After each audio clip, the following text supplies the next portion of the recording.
So I'm founder and CEO of Next Step. We are a behavioral design agency. What we do is we work with companies in the private sector to really help them leverage behavioral science in how they are doing their marketing efforts, their product experiences, et cetera, with this better understanding of how people make decisions. Which is basically there's a gap between what we know we should do, which is eat your fruits and vegetables, exercise a few times, get your water, and what we actually end up doing, which is binge watching Netflix, sleeping in, grabbing the donut instead of the apple.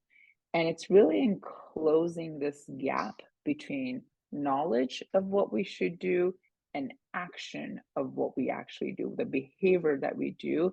Or the Okay. challenge that we see in the energy and transportation sector is that we kind of have this tendency to think like economists, to think that the people that we're dealing with on the other side are always rational and they're always perfect.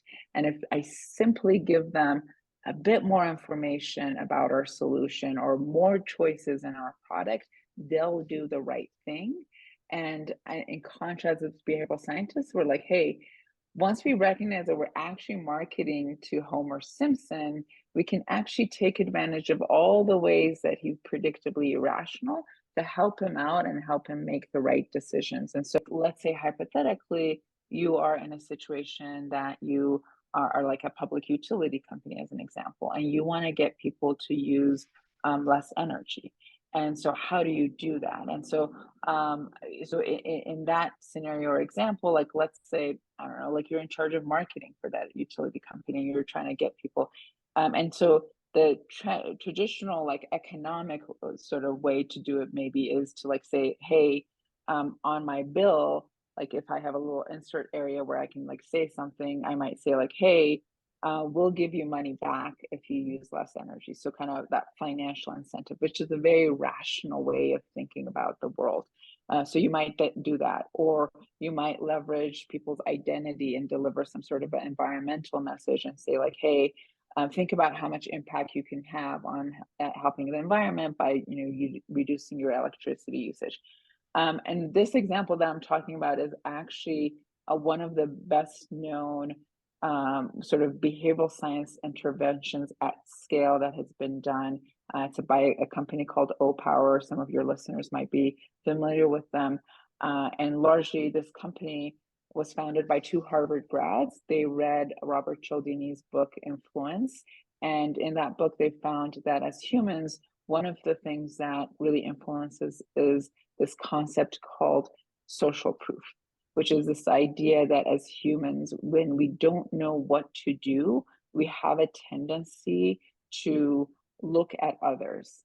So you're more likely to go find a doctor based on who your neighbors using, et cetera. And so what they ended up doing in this context of trying to get people to use less energy was they leveraged this concept of pure social proof, which is people like me. And so they said, hey, and look, your neighbors right next door to you are using a lot less energy than you are, and here's how you rank and compare to your neighbors. And so Mm. literally they took that like small insert space on a bill and talked about comparing your energy usage of your household to how you rank in your neighbors. And this by far ended up being the intervention that worked best. One of my clients has always said, nobody wants to go first to make a change. They Mhm. want to be they want to be first to be second.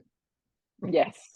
And so I find that interesting because like what's going on there? I mean, your neighbors are making it safe for you, right? So you don't have to have the social exposure, or it's that sort of social. The term you used was social proof, wasn't it? Here is like, what's the reason that this is so influences us so much? And by the way, influencer marketing, it's all social proof. It's basically pure or expert social One of the things that I thought was so great on your site was about he Swain. Yeah. he gives an example of, and you mentioned it earlier, we're also rational that we think that because running in the morning is healthy. We set our alarm and then we'll run. But then when the alarm goes off, we don't behave rationally. How do you change that behavior? And Right. his example was set your alarm to donate money to a cause that you don't believe in or that you don't like. And every time you hit snooze, it does so. And I was like, oh, that's brilliant. I love That's that. brilliant. Yeah. But so tell me, that's so creative. That's really creative thinking. And Mhm. so, and Greg and I are creative directors. And so we Mhm. really dive into the creative and believe that behind all this data, there's like a nugget that's going to appeal to this emotional sense. So how Yeah. do you take all the data? How do you take all the research that you do and then apply it in a creative way? What's that step like for you? Yeah. So that's actually a really great call out because that actually is our philosophy as a behavioral design agency of how do we bring in really smart behavioral scientists that do the research to really uncover what's happening at a decision making perspective.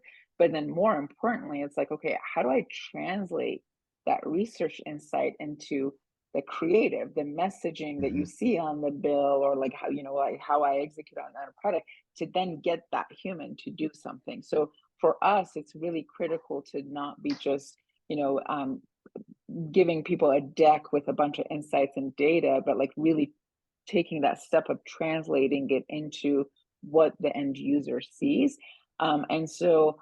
Our process is really heavy collaboration between our creative team. So between the designers and the copywriters, et cetera, and the research team, and like really training our creative team to understand these behavioral science principles. So the example that Jeff, you mentioned earlier with the clock, the reason that works really well is it's tapping into what's called our loss aversion. So as humans, we basically feel losses roughly twice as much as gains. So losing $100 is twice as painful as finding $100. This is why we have a hard time parting with jobs and marriages and things that are not working out for us because fear of loss is much stronger.